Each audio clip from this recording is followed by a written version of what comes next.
জিকরগাছা থানা এলাকার একটি বহুমাত্রিক প্রতিবন্ধী মেয়ে ধর্ষণের ফলে বাচ্চা হয়েছে, এরকম একটা সংবাদ আমার কাছে আসার সাথে সাথে আমি ঊর্ধ্বতন কর্তৃপক্ষকে অবহিত করে ভিকটিমের বাড়ির আমি উপস্থিত হয়ে তাদের সাথে কথাবার্তা বলে বিষয়টি নিশ্চিত হই। বিষয়টি নিশ্চিত হওয়ার সাথে সাথে আমি ঊর্ধ্বতন কর্তৃপক্ষের সাথে আবার আলোচনা করে তার বিরুদ্ধে আইনানুগ ব্যবস্থা গ্রহণ করি।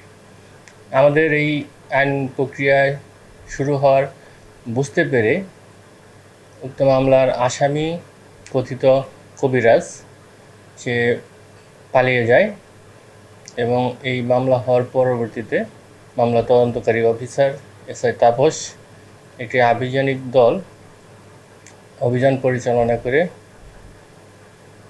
বিভিন্ন টেকনোলজি ব্যবহার করে মাদারীপুর জেলার কালকিনি উপজেলা থেকে থানা থেকে তাকে গ্রেপ্তার করে নিয়ে এসেছে। মামলার আসামিকে আমরা পরবর্তীতে আইনগত ব্যবস্থা দিকে আগাচ্ছি এবং তাদের কোর্টে সোপর্দ করব।